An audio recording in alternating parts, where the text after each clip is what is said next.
ठीक है।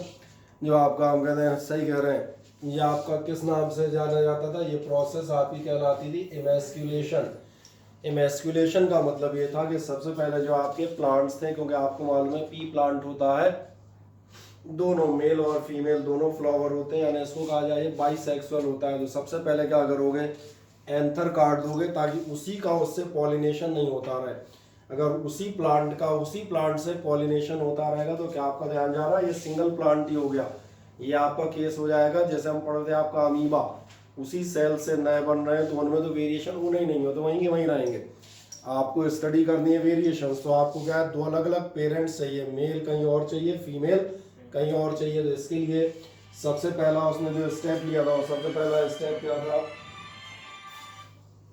वो आपका स्टेप ये था कि सबसे पहले तो एंथर्स उसने एक प्लांट के रिमूव किए, ध्यान से देखना, और एक आधे रिपीट करेगा। जैसे मान लो पहले टॉल प्लांट के एंथर रिमूव किए हो, ड्वार्फ से वो पॉलेंस लाया हो, अगली बार क्या करेगा, ड्वार्फ के एंथर रिमूव करेगा और टॉल से फेंकोगे, ताकि एक्सपेरिमेंट रीचेक हो जाए। कहीं ऐसा तो नहीं बोले मदर फादर होने से कोई असर पड़ता हो, तो समझ में आया नहीं। ठीक है, स्टिग्मा को उसने प्रोटेक्ट किया था किसी भी फॉरेन पॉलन के अगेंस्ट। जो पॉलेंस आए तो उसने खुद ने डस्टिंग की थी, यहाँ आता है, it is brought from the plant to be used as male parent and is dusted on the feathery stigma. अब जब आप करेंगे तो अब एक लास्ट चीज थी इसमें, एक्सपेरिमेंट तो समझ में आ रहा है। यहाँ दो वर्ड आते थे, डोमिनेंट और रिसेसिव। डोमिनेंट और रिसेसिव मैंने आपको बताया थे, डोमिनेंट और रिसेसिव क्या थे ये भी मैं याद दिला देता हूँ। अब इस फिगर से हम डायरेक्ट चले आते हैं, क्योंकि लास्ट टर्म में इसको हाथ से डिटेल में पढ़ चुके थे। आपका एक टॉल पेरेंट था, एक ड्वार्फ था। टॉल और ड्वार्फ में आप देखेंगे, एक को हमने कैपिटल टी से दिखाया और ड्वार्फ वाले को स्मॉल टी से। ये आपका है टॉल, ये है ड्वार्फ। जो आपका रिजल्ट आ रहा है, जरा आप रिजल्ट देखें, आपका रिजल्ट क्या आ रहा है, ये रिजल्ट है आपके लिए टीटी। और एक बड़ी मजेदार बात है, ये जो प्लांट बना है, ये जो डॉटर प्लांट है, इसमें दोनों कैरेक्टरिस्टिक्स हैं, टॉल की भी और ड्वार्फ की, दोनों बराबर हैं 50-50%। लेकिन यहाँ पर हम कहते हैं दिखता कैसा है, इसकी अपीयरेंस कैसी है, इसकी अपीयरेंस है टॉल। इसका मतलब ध्यान देखना, यहाँ पर दोनों कैरेक्टर्स में से एक डोमिनेंट है जो दिखता है, और दूसरा जो हिडन रह जाता है, दिखता नहीं है होने के बावजूद, उसको आप क्या कह देते हैं, that is known as the recessive. तो दोनों तरह की ट्रेड समझ आ जाती हैं, डोमिनेंट और रिसेसिव। ठीक है, इसके बाद क्या हुआ, इनकी अपीयरेंस सबकी टॉल थी। अब उनको ध्यान देखना, फिर से उसने अगेन ये प्रोसेस रिपीट की, फिर दोबारा फर्टिलाइजेशन किया। अब आपके पास जो पेरेंट थे अगली जनरेशन में, वो दोनों कैसे थे, वो दोनों थे टीटी। और कैसे टीटी, इनको हम कहेंगे हेट्रोजाइगस। अब हेट्रोजाइगस और होमोजाइगस तो याद है, होमोजाइगस का मतलब था, जैसे आप देखेंगे होमोजाइगस टॉल है, ये आपका होमोजाइगस ड्वार्फ है। लेकिन इसको देखोगे तो ये टॉल होने के बावजूद कैसा टॉल, इट इज हेट्रोजाइगस, जिसमें दो अलग अलग क्रोमोसोम्स हैं। अब देखें ध्यान से, जैसे आप बनाएंगे एक पेयर आपका बनेगा कि दोनों कैपिटल टी, एक आपका टी और स्मॉल टी, ऐसे इसका भी टी और स्मॉल टी। हम यहाँ ध्यान से देखें, इनमें से तीन की अपीयरेंस टॉल आएगी। पहले तो बताऊँ, ये अपीयरेंस की बात कर रहा हूँ, देखेंगे कैसे। इनमें से तीन ऐसे होंगे जो प्लांट आपको लंबे दिखेंगे, लंबे आने तकरीबन कहा जाए 4 फीट के, क्योंकि ये तो याद है ना, एक प्लांट 4 फीट का और एक प्लांट तकरीबन 6 इंच ज़्यादा फीट का लिया था, ये तो याद है। ये तीनों आपको टॉल अपीयर हो रहे हैं, यानी कहा जाए टॉल और ड्वार्फ का रेशियो क्या हो गया, 3:1। ये आप कह सकते हैं 75% और 25%। लेकिन थोड़ा और अंदर डिटेल में जाओ तो समझ में आएगा, जो टॉल अपीयर हो रहे हैं उनमें भी एक गड़बड़ है। उनमें से 25% आपके कैसे हैं, वो है प्योर। और प्योर मतलब मैं कहूँगा होमोजाइगस। ये कैसे टॉल है आप देखेंगे, ये है होमोजाइगस टॉल, जबकि बाकी दोनों जो टॉल नजर आ रहे हैं वो हेट्रोजाइगस है। यानी अगली किसी जनरेशन में जहां इनके स्मॉल टी बचेंगे, एक कोई प्लांट डेफिनेटली ड्वार्फ होगा, ये तय है। ये वो कैरेक्टर है आप देखेंगे ड्वार्फ होना, जो इनमें नजर नहीं आ रहा बट इनके जीन्स में मौजूद है। किसी ना किसी जनरेशन में ये अपीयर होगा, ये कंफर्म है। ये समझ में आ जाती है मेरी बात, बढ़ जाता। इस ढंग से आपको रेशियो मिल जाता है, ये 1, 2 और 1 का रेशियो है। अगर हम डिटेल में जाए, 1 आपका प्योर टॉल जैसे कहते हैं होमोजाइगस टॉल, एक आपका प्योर ड्वार्फ यानी कि होमोजाइगस ड्वार्फ, और 2 है आपके हेट्रोजाइगस टॉल। तो ये तो समझ में आ जाते हैं, बढ़िया। अब जब ये समझ में आती है तो यही उसने बताया था, वन प्लांट थे, इस बार फ्लावर्स कैप्ट किए कंसर्न पेपर बैग में, जो हम लास्ट में बता रहे थे प्रोसेस है, केवल एक बार वैसे ही पढ़ सकते हो। सेकंड जनरेशन उठाई, सेकंड जनरेशन में क्या होगा, obtained by self pollination the dominant and the recessive traits आपकी किस रेशियो में मिली, 3:1, ये भी बता ही रहा था, इसीलिए वो रेड कलर का एक मैंने मार्क किया था। लेकिन इस 3:1 में भी आप ये जो 3:1 है ये आपका क्या कहलाता है, ये कहलाता है Mendelian mono hybrid ratio. Mono hybrid मैंने क्यों कहा है इसको आप बताएंगे? सिंगल, क्योंकि मैंने एक ही प्रॉपर्टी स्टडी की है। कौन सी प्रॉपर्टी? टॉल होना या डॉर्फ होना। अगली बार हम इसको डाई हाइब्रिड भी आपके लिए पढ़ेंगे, दो प्रॉपर्टीज एक साथ स्टडी करेंगे। चलो उन पे भी एक मिनट बाद बढ़ेंगे, पहले तो इतना बताएं क्या इतना समझ में आता है। मेंडल को आगे क्या मिला कि जो आपका फिनोटाइपिक रेशियो है 3:1। अब ध्यान देखना, यहाँ पर तुम्हें कुछ नाम अपने आप ध्यान में आएंगे। जो फिनोटाइप है, फिनोटाइप का मतलब होगा हमारे लिए जो टॉल या ड्वार्फ है, टॉल होना या ड्वार्फ होना, ये क्या कहलाता है? फिनोटाइप। अब उसके अंदर घुसो तो जीनोटाइप बनेंगे। जीनोटाइप मतलब कैसे जीन्स हैं, तो जीनोटाइप रेशियो आपको कैसा दिख रहा है? 1:1, क्योंकि जीन्स में तो दिख रहा है दोनों कैपिटल टी, एक कैपिटल टी स्मॉल टी और दोनों स्मॉल टी। ये जो रेशियो है इनमें आपसे क्या कहेगा, ये जो 3:1 का रेशियो है ऑफ डोमिनेंट और रिसेसिव, ये क्या है? वाज एक्चुअल में क्या है, जब अंदर देखेंगे तो जीन्स के बेसिस पे फिनोटाइप जो बाहर से अपीयर हो रहा है, अंदर देखोगे जीन्स के बेसिस पे, तो रेशियो क्या हो गया है? उन्हीं के सिंपल भाषा में जो हेटेरोजाइगस और होमोजाइगस ले रहे थे, उन्हीं को सिंपल भाषा में आप क्या कह देते हैं? Pure dominant, hybrid and pure recessive. एक प्योर डोमिनेंट है दोनों कैपिटल टी, एक प्योर रिसेसिव है दोनों स्मॉल टी, और दो कैसे हैं? हाइब्रिड। हाइब्रिड माने तो मालूम है मिक्स। बाकी प्रॉपर वर्ड क्या है इनका? हेटेरो और होमोजाइगस। ये क्लियर हो जाता है। ये कहता है the trait which remain hidden in the F1 generation, जो पहली जनरेशन में ट्रेट हिडन रह गई थी, मौजूद थी, दिख नहीं रही थी, छिप गई थी, उसका क्या हुआ? Got expressed in F2 generation. ये आपकी सेकंड जनरेशन में आ गई। आगे जाके थर्ड और फोर्थ जनरेशन में भी प्रूव हुआ कि आपके वो जीन्स चलते जा रहे हैं, खत्म नहीं हुए। तो ये मेरी बात समझ में आ जाती है, हाँ ना? कोई दिक्कत अब यहाँ पर? ठीक है, ये वही है 3:1 रेशियो। ये तो सब होमोजाइगस, टॉल, हेटेरोजाइगस, ये तो आप पढ़ चुके हैं, अब इसमें तो कोई समस्या नहीं है, तो तीनों समझ में आ जाएंगे। ये 1:1 का रेशियो फिर से दिखा दिया है इसने, करता शीट है, एक बार अच्छे से पढ़ो, सारी चीज़ें समझ में आ जाएंगी। तो मैंने सारी चीज़ें डिस्कस कर दी हैं। अब इसके बाद आप काय पे जाएंगे? इनहेरिटेंस के आप लॉज पर जाएंगे। इनहेरिटेंस के लॉज से पहले ध्यान देखना, मैं कुछ छोटी छोटी अब डेफिनेशन बता दूँ, क्योंकि मैंने कहा था मैं पहले डेफिनेशन डिस्कस करता तो हो सकता है उसमें कई चीज़ें समझ में आती, कई चीज़ें नहीं आती। अब चूंकि आपने पढ़ लिया तो आपको डेफिनेशन मेरा मानना है आसानी से समझ में आएंगे। और डेफिनेशन अपनी कहाँ थी? यहीं कहीं थी पीछे। सर डोमिनेंट ट्रेड और रिसेसिव से ये वाली नहीं, डेफिनेशन मैंने कहा कुछ डेफिनेशन है इसमें, उन्हीं को दिखा देता हूँ। बहुत सारी कुछ डेफिनेशन है, तो मैंने कहा पहले आपको प्रैक्टिकल समझा दूँ, प्रैक्टिकल समझ में आएगा तो आपको डेफिनेशन समझ में जल्दी आती है और आए, क्योंकि ये आपके यहाँ कभी कभार आ जाती है, अब जल्दी समझ में आएंगी। वैसे समझाते बिना एक्सपेरिमेंट पढ़े तो 4 बार कन्फ्यूजन होता है। सबसे पहली डेफिनेशन आप देखें डोमिनेंट ट्रेट की है। डोमिनेंट ट्रेट अब तुम्हें खुद मालूम है क्या होगी? जो पावरफुल होगी, जो आपकी एपियर होगी, और रिसेसिव कौन होगी? जो हिडन हो जाएगी, जिसकी अपीयरेंस आपको दिखेगी नहीं। देख लें, डोमिनेंट ट्रेट आपका कहलाएगी the trait which appears in F1 generation is called as dominant trait. It is denoted by capital letter। अब तो समझ में आ रहा होगा, बिल्कुल साफ साफ ले रहा था, पहले एक्सपेरिमेंट पढ़ के फिर डेफिनेशन पे गया हूँ उल्टा। रिसेसिव ट्रेट आप किसे कहेंगे? ऐसी trait which does not appear in first generation, ये रिसेसिव ट्रेट कहलाती है। कैसे लेटर से लिखते हो? स्मॉल टी से। Trait property, character. ट्रेट उसने किसको नाम दिया था? जो भी प्रॉपर्टी है, जो भी कैरेक्टर है। हमने कहा ना टॉल या ड्वार्फ होना, या राउंड या रिंकल होना, सीड्स का हरा या पीला होना, वो जो भी हो इस टाइप से। ठीक, अब आप देखेंगे एक मोनो हाइब्रिड क्रॉस है, मोनो हाइब्रिड क्रॉस भाव समझ में आ गया होगा। अभी 1 मिनट पहले मैंने नहीं पूछा था इसको, मैंने मोनो हाइब्रिड क्यों कह रहा हूँ, क्योंकि आप कितनी प्रॉपर्टी स्टडी कर रहे हैं। एक देखें डेफिनेशन क्या कहती है, आपसे समझ में आएगा तो डेफिनेशन से याद रहेंगी। It involves the study of inheritance of one pair of contrasting characters. एक किसी पेयर की टॉल ड्वार्फ होना, पीला हरा होना, राउंड रिंकल होना, एक किसी पेयर को आप स्टडी कर रहे होगे तो ये क्या कहलाएगा, मोनो हाइब्रिड। अगर आप दो को स्टडी कर रहे होगे, जैसे अगली बार अभी हम एक नया एक्सपेरिमेंट लेंगे उसमें हम दो चीजें करेंगे एक साथ, तो मैंने कहा वो क्या करेगा, it is the inheritance of two pairs of contrasting characters.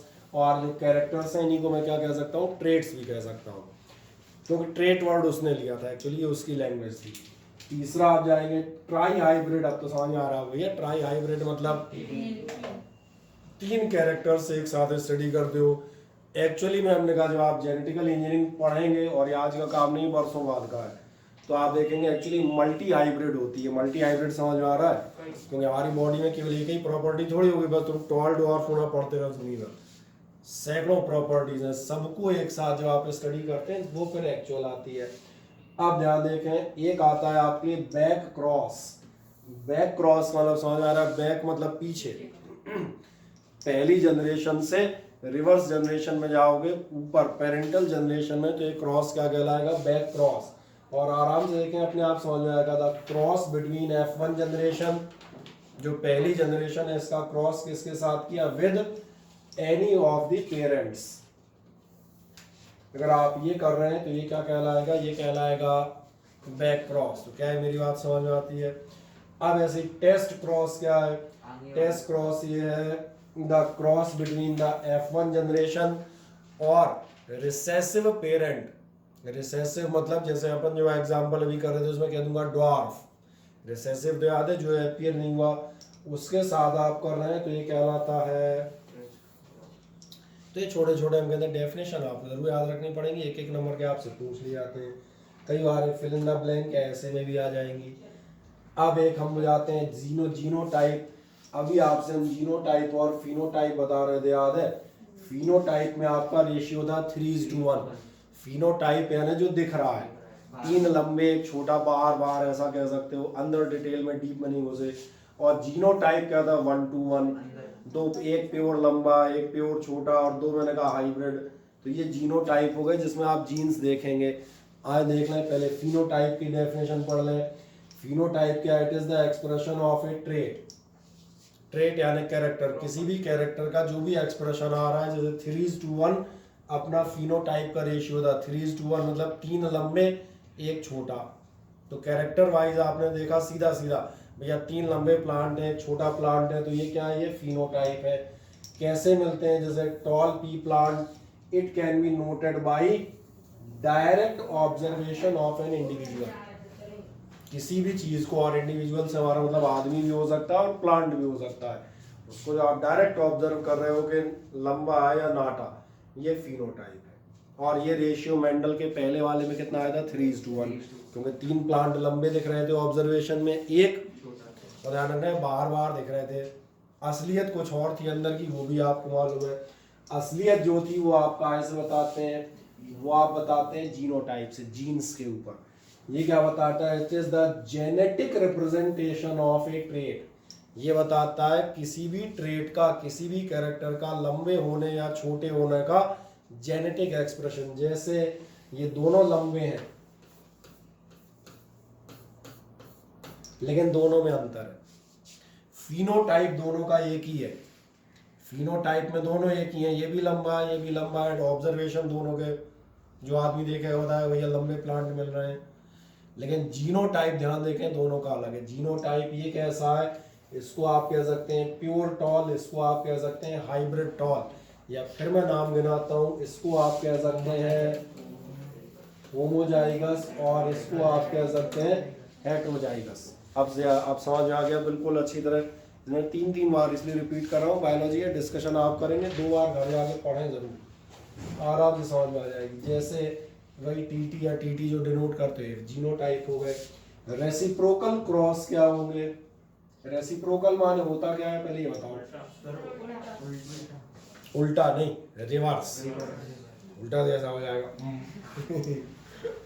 अपन कहते हैं पलटा, तो बस रेसिप्रोकल अपने आप समझ आ जाएगा। देखो ध्यान से, reciprocal involves two crosses concerning the same characteristics but with the reverse sex.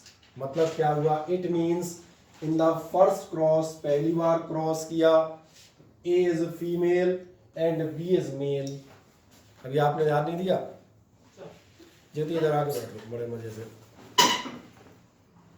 आपसे मेंडल का कह रहा था, मैंने कहा था मेंडल ने अपना एक्सपेरिमेंट रिपीट किया था। पहले इनको मेल इनको फीमेल रखा था, अगली बार उसने क्या किया, इनके एंथर काटे, इनको कर दिया, इनसे पोलन लिए, यानी मेल और फीमेल रिवर्स कर दिया। याद आ गया, इसमें कहता रेसिप्रोकल मतलब पलटना, उलटना नहीं, तो पौधा उल्टा कर दिया।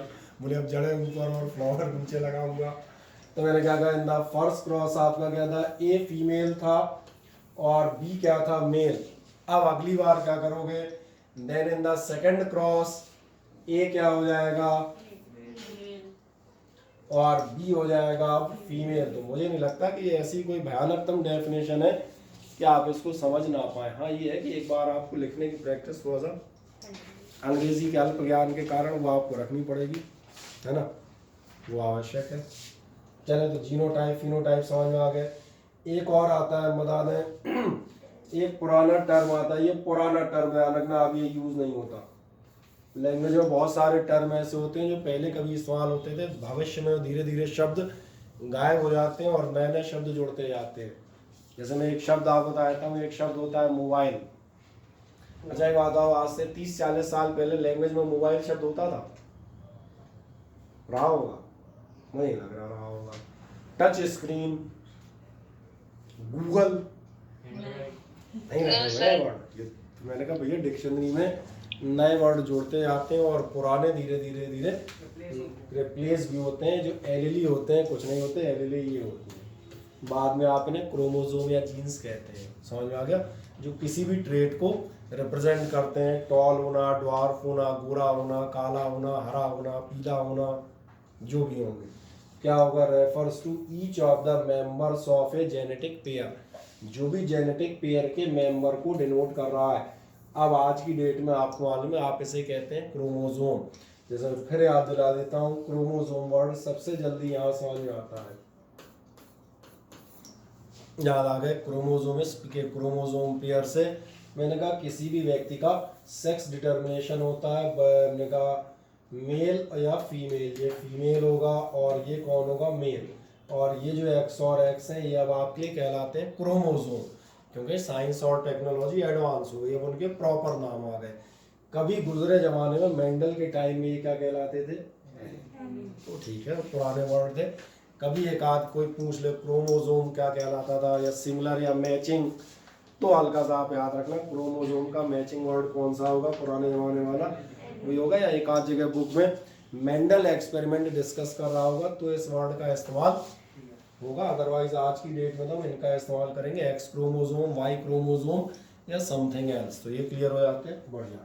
तो डेफिनेशन मेरे ख्याल से समझ में आ गई होंगी। अच्छा आप होमोजाइगस ट्रेट माने मालूम है या नहीं मालूम, तुम खुद ही बताओ।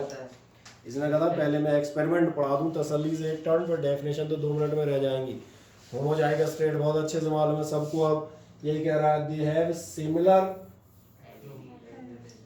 मतलब जैसे, फिर वहीं जाते हैं, जरा देखो ये दिख रहा है, ये कैसा ट्रेट है, ये होमोजाइगस है। ये कैसा है, अभी अपन इनको क्या कह रहे हैं, एक्स और एक्स क्रोमोसोम या एक्स और Y chromosome.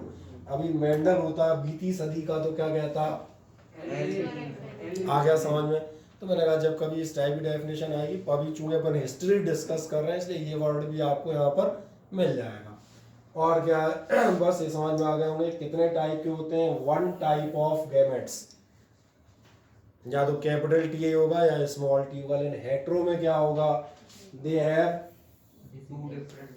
2 different type, dissimilar. और कोई जरूर नहीं जो आप पूछ रहे हैं डिसिमिलर ही लिखेंगे क्या, नहीं, डिफरेंट लिख सकते हो, अनलाइक लिख सकते हो, डिफरेंट टाइप्स लिख सकते हो। मैंने कहा था थोड़ा सा आपका भैया यहाँ आके ज्ञान भाषागत भी लगता है। जैसे हम बता दें कॉमन सी शिकायत, जैसे आज ही हम 12th का एक टेस्ट ले रहे थे, एक बालक ने टेस्ट दिया, उसने मुझे बताया, बोले सर 5 बहन दे रही थी, उसे पूछ रहा बताइए, बोले सर मैंने बहुत सारा लर्न किया था और मुझे याद ही नहीं आ रहा। मैंने कहा लर्न किया था का मीनिंग क्या होता है? बोले सर लर्न किया था। मैंने कहा तुमने लर्न करने नाम पे किया क्या था मुझे बताओ। पहले लर्न का मतलब क्या होता है मालूम है बेटा? लर्न का मतलब याद करना नहीं होता, लर्न का मतलब पढ़ना नहीं होता। जहाँ तक मुझे याद है अंग्रेजी भाषा में इन सब के लिए अलग अलग शब्द हैं। ये शब्दों का सबसे ज़्यादा घुमावदार प्रयोग है जो तुम्हारी निजी विद्यालयों की मैडमों ने किया होता है, जो बताती हैं काऊ पे 4 लाइनें लर्न करके आना। तुम जिंदगी भर कभी काऊ पे लाइनें लर्न नहीं करते, तुम काऊ की लाइनें रटते हो। अगर तुम लर्न कर जाते, सीख जाते, तो फिर तुम काऊ, जेबरा, जिराफ और गधा तक पे 4 लाइनें लिख आते। सीखना और रटना दोनों जमीन और आसमान नहीं, आसमान और पाताल के बीच का डिफरेंस है। लर्निंग एक ऐसी प्रोसेस जो कहती है सीखना, सही कह रहा हूं ना? और अगर किसी ने मान चलो ऐसे लिखना सीख लिया तो फिर वो सोचेगा ही नहीं मुझे काय पे लिखना है। जिसने संगीत बजाना सीख लिया तो सोचता थोड़ी होगा बोले भाई साहब वो वाला गाना सीखना है कि वो वाला बजाना है। और तुमने शुरुआत देखी है, जो लोग हम कहते हैं शुरुआत थोड़ा बहुत 1-2 महीने का कोर्स करते हैं गिटार पे, हारमोनियम, 1-2 महीना कोर्स करेंगे, वो बताएंगे क्या क्या बजा लेते हो। बोले भाई साहब है मेरा दिल तो आवारा बजा लूंगा, ये वाला बजा लूंगा, ये वाला बजा लूंगा। क्यों? वो पर्टिकुलर रटे बैठे हैं उतने। और जिसने म्यूजिक सीखा होगा वो तो नया बजाएगा, वो कहेगा सब पुरानी दुरानी धुने कहाँ ला रहे हो, देखो मैं नई क्रिएट करता हूँ। That is the process of learning. इसलिए मैंने कहा भैया लर्न मत करना जिसे तुम कहते हो, रट हमारी सारी अपने हिसाब से एक बार मजे से समझे, और उसके लिए आप अपने वर्ड चेंज करें, भावनाओं के साथ खिलवाड़ ना करें। बस ये ध्यान रखिएगा, मीनिंग सेम उसी टाइप की है। तो क्या होगा, ये तो मिल जाएगा हेटेरोजाइगस स्टेट। अब समझ में आया, इसलिए मैंने ये बता दिया। डिसिमिलर लिखा है, आपको नहीं पसंद आ रहा, डिफरेंट कर दें, अनलाइक कर दें, कोई और वर्ड आपको या ध्यान आ रहा वो कर दें। कितने टाइप के गैमेट बनेंगे? 2 टाइप के। 2 टाइप के कैसे बनेंगे? कौन दिख रहा होगा? गैमेट 2 बनेंगे, टॉल और एक dwarf. Okay. Mendel perform this experiments on garden pea plant, ठीक है, तो वो फॉलोइंग रीजन आ गया। डेफिनेशन मैंने बता दी थी, ये आपको आई होप सो समझ में आ गए थे। अब कोई दिक्कत में आ तक तो फटी से बताएं या फिर मैं आगे जाऊँ?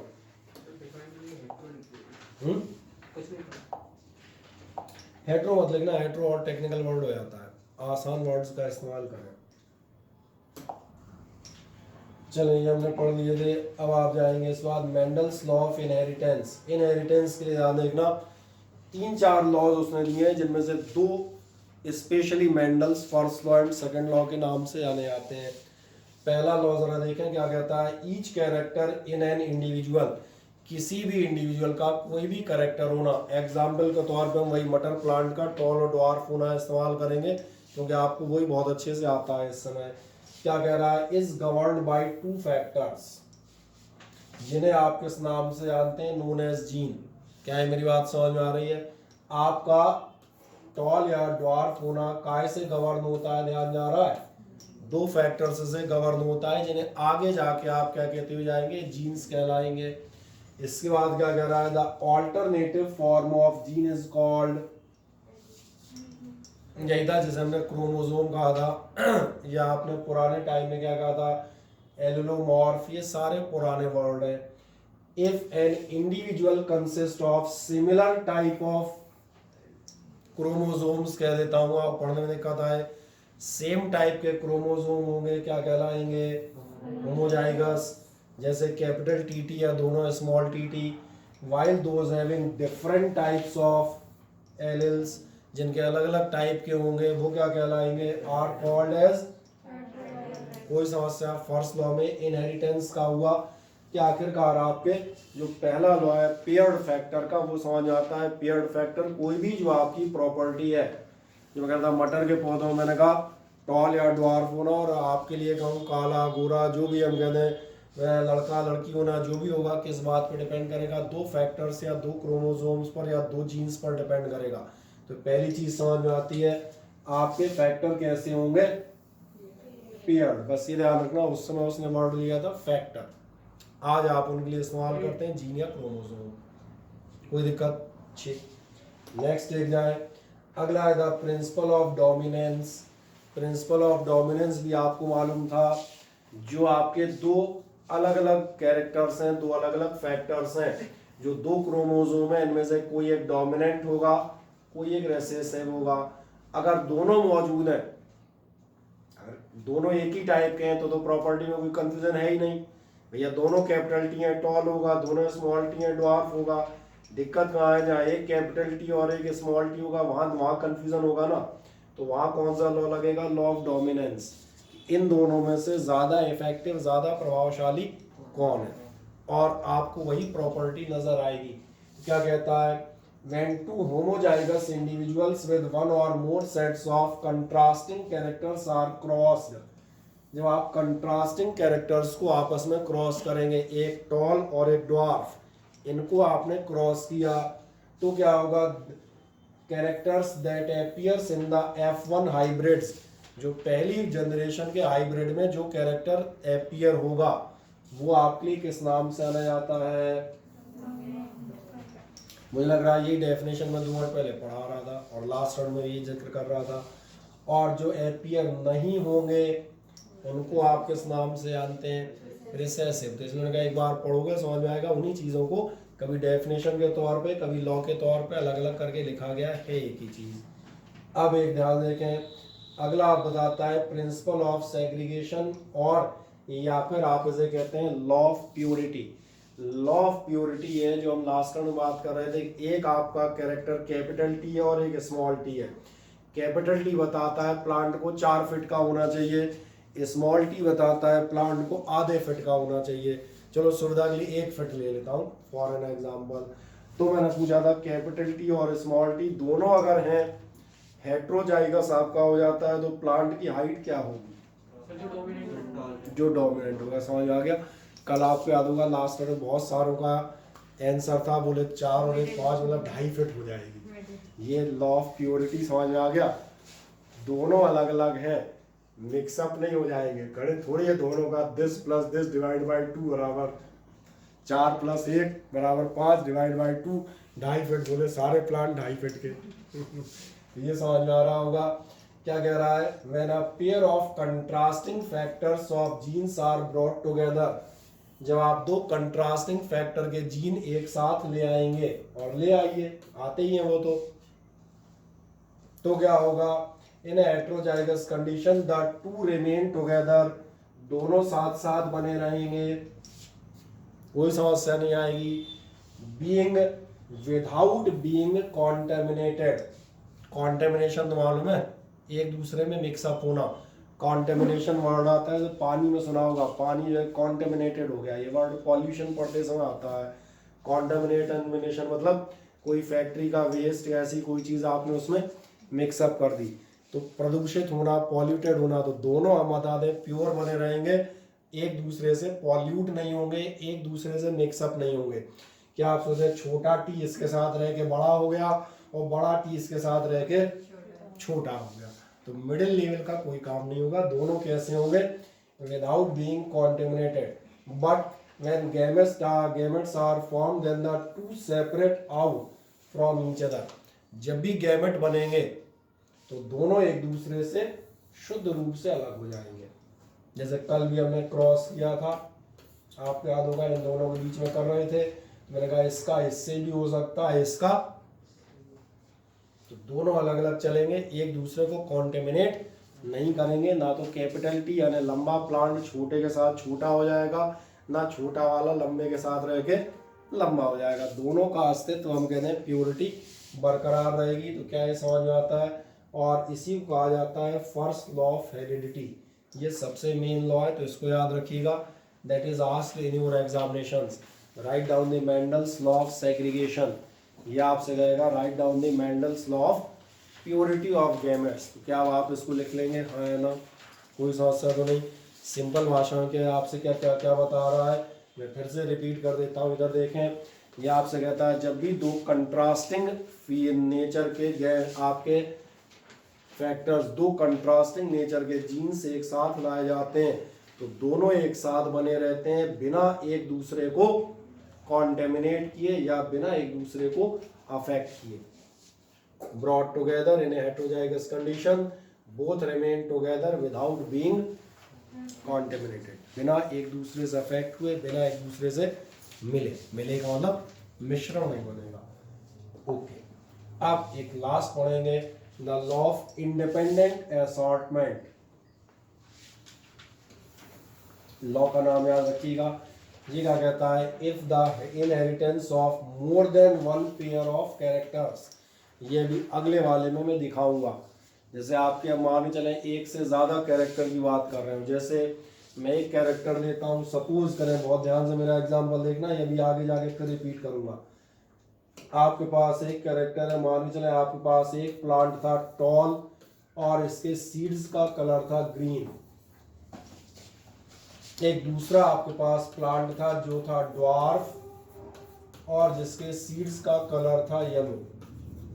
अब इनसे जो अगली जनरेशन आएंगी, इंडिपेंडेंट असॉर्टमेंट ये बताता है कि सारे फैक्टर्स, सारी प्रॉपर्टीज एक दूसरे से अलग अलग होती हैं, उनका सबका इंडिपेंडेंट तो आने वालों में स्वतंत्र अस्तित्व, असॉर्टमेंट सबका स्वतंत्र अस्तित्व होता है। फॉर एग्जाम्पल, जैसे तुम्हें ऐसा लगता हो भैया लंबे वाले प्लांट में ग्रीन बीज होते हैं और नाटे प्लांट में पीले बीज होते हैं, तो जब हम आगे अगली जनरेशन में जाएंगे, जैसे हम मेंडल की पहली जनरेशन ही ले लेते हैं, मेंडल की पहली जनरेशन में तुम्हें याद है सारे टॉल थे।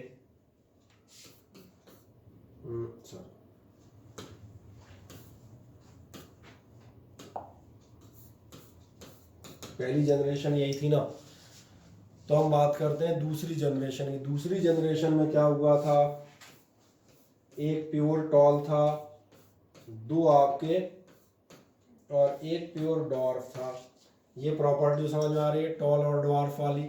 अभी ग्रीन और येलो का क्या होगा, क्या टॉल ग्रीन थे तो क्या सारे टॉल ग्रीन होंगे और ये वाला पीला होगा? नहीं। जैसे ध्यान देखना, आपने इनको टीटी को क्रॉस किया था, ऐसे ही ग्रीन और येलो का अलग अपना चलेगा। हो सकता है ये पीला हो जाए, हो सकता है कि ये हरा हो जाए। तो पीला और हरा होना एक अलग प्रॉपर्टी है जिसका लंबे और इससे कोई रिलेशन नहीं है।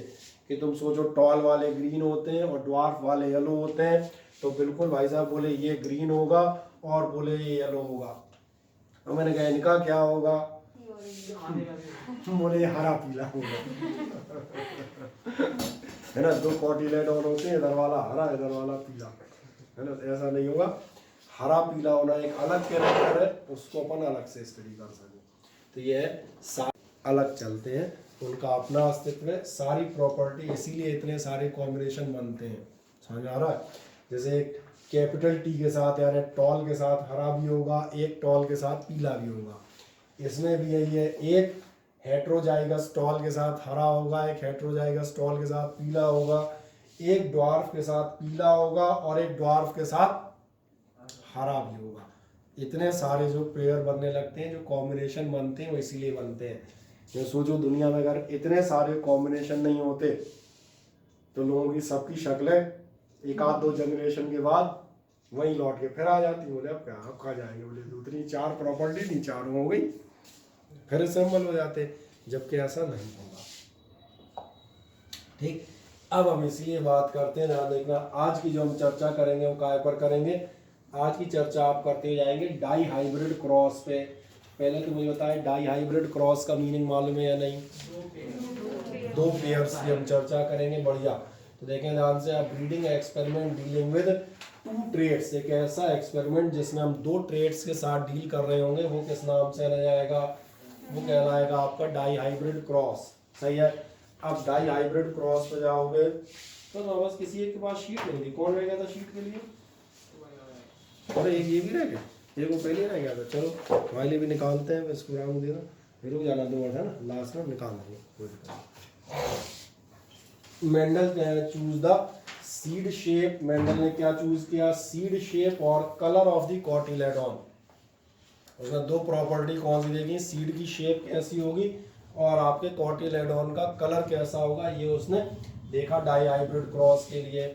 कैसे उसने लिए थे प्लांट, उनको देखो ध्यान से। उन दोनों प्रॉपर्टीज को मैं आपको दिखा देता हूँ। उसने एक प्लांट लिया हुआ था आपका having round seeds and yellow cotyledons. समझ आ रहा है? सीड्स कैसे थे, गोल और चिकने, और कैसे कॉटिलेडॉन थे, येलो कलर के। इसके बाद आप देखेंगे with a P plant consisting, दूसरा प्लांट कौन सा था, दूसरा था आपका रिंकल्ड सीड्स, रिंकल्ड माने तो मालूम है ना, और ग्रीन कॉटिलेडॉन। क्या दोनों साफ साफ अलग अलग नजर आ जाते हैं? कलर वाइज था पीला हरा, और सीड्स थे आपके राउंड और रिंकल्ड। क्या है, क्लियर है? अब पहली जनरेशन में जब उसने देखा तो मुझे याद है पहली जनरेशन में कौन सी चीज अपीयर होगी, जो डोमिनेंट होगी। पहली जनरेशन में एक ही वैरायटी दिखेगी। क्यों दिखेगी? वो कहता है in F1 generation only one type of plants were obtained. कैसे plant round seeds with yellow cotyledons, क्योंकि गोल डोमिनेंट प्रॉपर्टी थी उनमें से, तो गोल ने कब्जा कर लिया। बने गोल और रिंकल्ड दोनों के पेयर होंगे, होमोजाइगस भी और हेट्रोजाइगस भी। लेकिन पहली जनरेशन वाले दिखे सब कैसे, गोल चिकने, और कैसे थे, येलो कॉटिलेडॉन्स के साथ नजर आए। जबकि ध्यान रखना उनमें पीला कॉटिलेडॉन का भी क्रोमोसोम या जीन्स मौजूद था। ये बात सोचना कि हरे हो गए, सॉरी पीले हो गए तो मैंने कहा हरा वाला जो है वो गायब हो गया, बोले ये सही रहा, वो मौजूद है। अगली जनरेशन जो आएगी, ध्यान जा रहा है, अगली जनरेशन में अपीयर हो जाएगा बस। और अगली में जाए अपीयर होगा तो अब आएंगे on self pollinating the F1 plant. जब इनको उसने किया तब आपको कितने कॉम्बिनेशन मिले, 4 कॉम्बिनेशन। और यही मैं कह रहा था जो अभी पिछला लॉ मैंने बताया था, कौन सा लॉ, इंडिपेंडेंट असॉर्टमेंट। 4 तरह के कॉम्बिनेशन क्यों मिले, क्योंकि आपको नजर आएगा अपनी प्रॉपर्टी कौन कौन सी थी। अपनी प्रॉपर्टी थी, एक था अपना राउंड और येलो, है ना,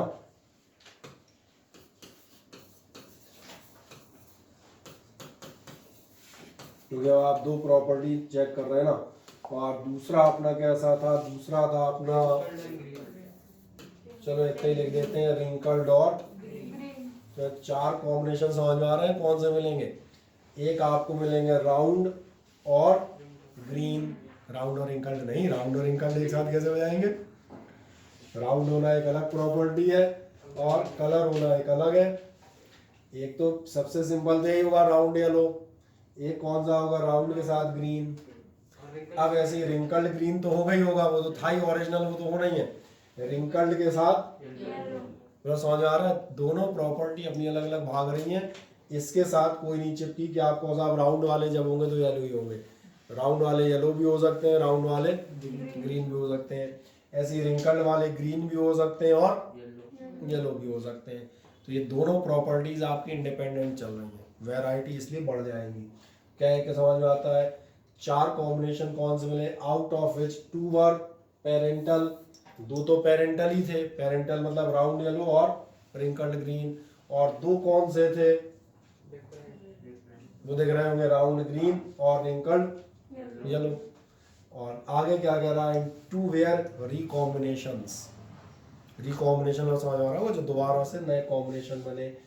अब इन 4 कॉम्बिनेशन में से जो हम बात कर रहे थे ये लिखे हैं, कौन कौन से, राउंड एंड येलो थे, रिंकल्ड एंड येलो थे, राउंड और ग्रीन थे, और रिंकल्ड ग्रीन थे। इनका रेशियो क्या था, तो ये रेशियो अपन बाद में देखेंगे, 9331 का था, तो अभी निकालेंगे तब अपने आप दिख जाएगा। ये आपके फिनोटाइपिक रेशियो कहलाता है, ठीक है। अब आप देखें ध्यान से, बहुत सिंपल ढंग से देखिएगा। अब की बार आपकी टेबल में कॉलम 2 नहीं आएंगे, 4 आएंगे। 4 क्यों आएंगे समझ में आ रहा है, पहले टॉल ड्वार्फ 2 ही थी, अब 4 कॉम्बिनेशन बनेंगे, राउंड के साथ पीला, राउंड के साथ हरा, रिंकल के साथ हरा और रिंकल के साथ पीला, तो 4 कॉम्बिनेशन हो गए ना। तो देखो ध्यान से, सबसे पहले आप देखें, पहले इस फिगर को बहुत ध्यान से देखो, देखने में आ रहा है सभी को, नहीं आ रहा हो तो मैंने कहा शीट भी तो आपस, उसमें भी आप चेक कर सकते हो, कोई समस्या ऐसी बहुत बड़ी नहीं है। मैं आपको कुछ खास चीजें इसकी दिखाता हुआ जाऊंगा केवल। सबसे पहले आप देखें, ओरिजिनल जो था हमारा, पेरेंट कौन थे, पेरेंट था, ध्यान देखना, ये थे येलो और राउंड। और येलो और राउंड देखोगे तो ये मैंने लिखे हैं कैपिटल वाई और कैपिटल आर से। Capital Y stands for yellow, capital R stands for round. दो एक क्रोमोसोम काय के हैं कलर के, और दो क्रोमोसोम काय के हैं टाइप ऑफ सीड के, क्योंकि हर क्रोमोसोम अलग अलग प्रॉपर्टी डिस्कस करता है। ऐसे आप देखना दूसरी साइड आपको दिखेगा, दूसरी साइड कौन है, दूसरी साइड आपके ग्रीन है। ग्रीन होना कैसी प्रॉपर्टी है, रिसेसिव, इसलिए इसको मैंने लिखा स्मॉल वाई से। और कैसे हैं, रिंकल्ड, इसलिए इसको मैंने लिख दिया। अब क्रॉस होंगे, क्रॉस होने में आप देखना ध्यान से, मैं कह रहा था 4 तरह के कॉम्बिनेशन हो सकते हैं। वाई के साथ छोटा आर, ठीक है ना, एक तो वाई के साथ बड़ा आर तो है ही, वाई के साथ छोटा आर, ऐसे ही छोटे वाई के साथ बड़ा आर, या छोटे वाई के साथ छोटा आर, यही 4 बनेंगे ना। कैपिटल और स्मॉल में तुम कितने पेयर बना पाओगे, यही 4 बना पाओगे। देखो ध्यान से, एक ये बनेगा कैपिटल वाई आर, एक बनेगा कैपिटल वाई के साथ स्मॉल आर। अब ऐसे इधर क्या बन सकता है, ये तो है ही, और एक कौन सा बन सकता है, एक मजेदार बात है, ध्यान देखो इन सारे पेयर्स को जरा आप ध्यान से देखें कि आपके साथ समझ में आ रहा है। ये 4 पेयर के अलावा आपको कोई और पेयर नहीं मिलने वाला। अब जो हम बात कर रहे थे, पहला क्रॉस हुआ, पहले क्रॉस में सारी प्रॉपर्टी कैसी आती है, F1 में डोमिनेंट। डोमिनेंट मतलब समझ में आ रहा है, सारे प्लांट आपके येलो दिखेंगे, और सारे प्लांट कैसे दिखेंगे, दिखेंगे, होंगे नहीं, अंदर गड़बड़ होगी उनके, और अंदर ही गड़बड़ तो मालूम है। कैपिटल वाई के साथ स्मॉल वाई भी हो सकता है, कैपिटल आर के साथ स्मॉल आर भी हो सकता है, अंदर का घपला तो मालूम है, लेकिन बाहर से वो कैसे नजर आएंगे, डोमिनेंट, यानी येलो और राउंड। अब आप इनको फिर से क्रॉस करो। क्रॉसिंग का सबसे बढ़िया तरीका यही है, जो 4 कॉम्बिनेशन है मैं लिखने का तरीका बता देता हूँ। तो मेरे कॉम्बिनेशन समझ में आ गए थे, 4 ही बनेंगे, इसमें तो कोई दिक्कत नहीं है ना। बस अब तो 1 सेकंड का काम हो जाएगा। देखें, मैं थोड़ा बड़ा करके लिख देता हूँ। आपने क्या किया, एक वाई आर, एक वाई आर, फिर अगली बार छोटा वाई बड़ा आर, और लास्ट आपका छोटा वाई छोटा आर। नहीं आया समझ में? जैसे आप उदाहरण हुआ, उस बार हमने टी टी टी टी दोनों तरफ लिखे थे, ऐसे ही हमने इनके कॉम्बिनेशन दोनों साइड लिख दिए हैं, और इसी को मैं इस साइड लिख दूंगा।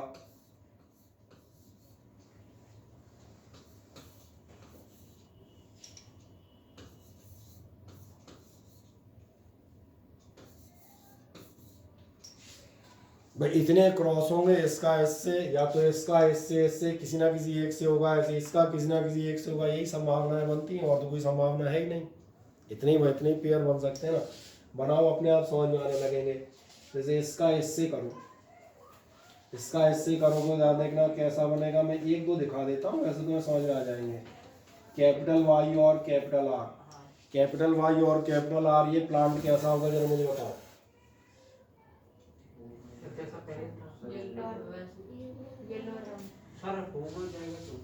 सही कह रहे हो, होमोजाइगस येलो होगा, और होमोजाइगस ही राउंड होगा।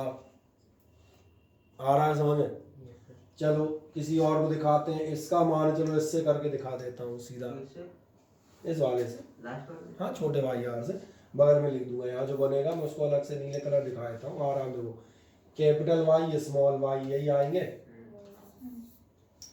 क्या इसलिए सारे नहीं दिखाएंगे, सारे दिखाने की जरूरत नहीं है, तो 2 या 3 से आदमी समझ में आ जाएगा। कैपिटल आर के साथ स्मॉल आर। अभी इसको ध्यान देखो, ये आपको कैसा दिखेगा, ये हेट्रोजाइगस में किस कलर का दिखेगा, ये येलो कलर का होगा।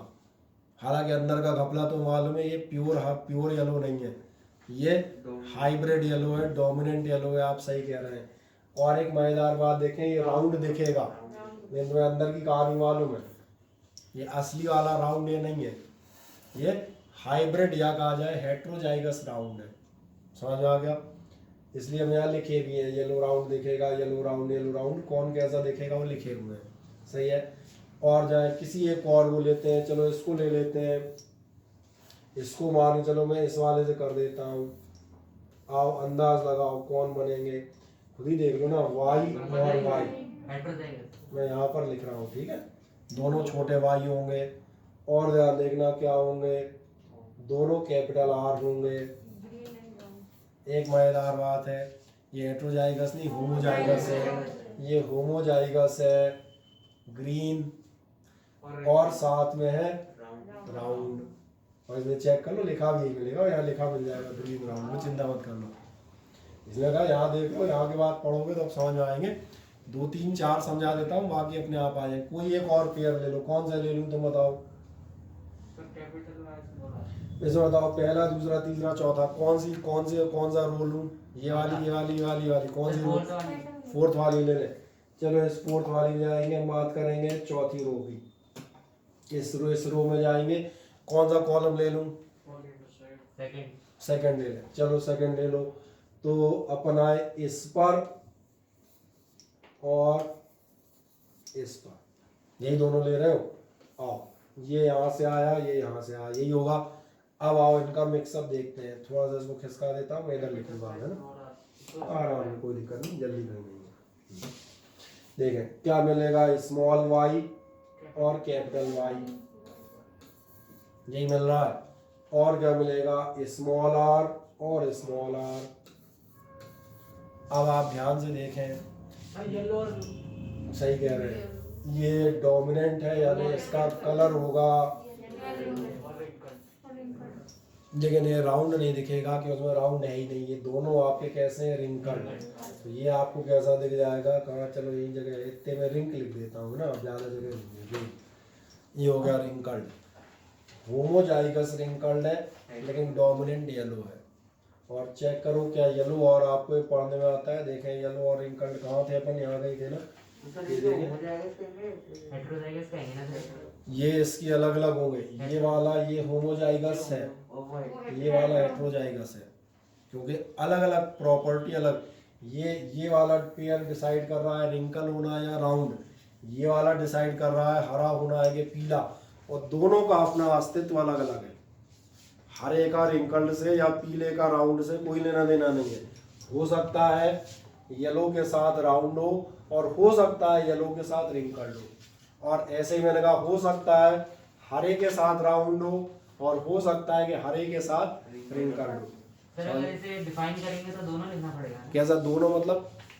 ये मतलब होमोजाइगस और हेटेरोजाइगस दोनों नाम पूरा देना पड़ेगा बेटा। होमोजाइगस क्या? होमोजाइगस नहीं, फिर हेटेरोजाइगस येलो और होमोजाइगस रिंकल्ड, क्योंकि दो अलग अलग प्रॉपर्टी है। दोनों बताओगे ना कौन सी होमोजाइगस, केवल इतना थोड़ी है तो कोई होमो हेटेरो आज कहेगा क्या। ऐसे इसको जरा देखो ध्यान से, चलो इसको देख लेते हैं। ये लिखा हुआ दिख रहा है, ये आपका वाई वाई आर आर। अभी वाई वाई आर आर ये होमोजाइगस नहीं है, पूरा नाम लें। ये होमोजाइगस ग्रीन है, ये होमोजाइगस रिंकल्ड है। प्रॉपर्टी तो बताओ कौन सी की बात कर रहे हो। समझ आ गया ना? जैसे अपन नहीं कहते थे ये होमोजाइगस टॉल है और ये होमोजाइगस ड्वार्फ है। प्रॉपर्टी भी तो बताओगे। ऐसे ही कोई और देख लो एक आध, कौन सा कोई ऐसा देख लो मिक्सअप से। चलो ये वाला लेते हैं ना, हटो ये बढ़िया है। ये आपका, इसको मैं कहाँ लिखूँ, चलो यहाँ लिख देता हूँ, लिखेगा। ये था आपका capital Y small Y capital R small R. देखें ध्यान से, ये आपका येलो है, लेकिन कौन सा येलो है? ये हेटेरोजाइगस येलो है और हेटेरोजाइगस राउंड। समझ में आ गया? बस अब तुम इस बात गिन सकते हो कौन कितने हैं, तो रेशियो सामने रहे। तुम कहोगे एक कोई दिखा दो, तुम्हें एक वाला दिखा देता हूँ, एक दिखा देता हूँ।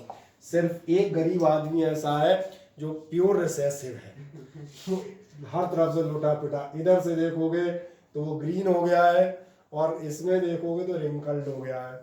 समझ आ रहा है ना? ये दोनों तरफ से इसमें रिसेसिव ही कैरेक्टर आए हैं। और ये कौन सा है? ये वाला है, सबसे कुल्ला वाला।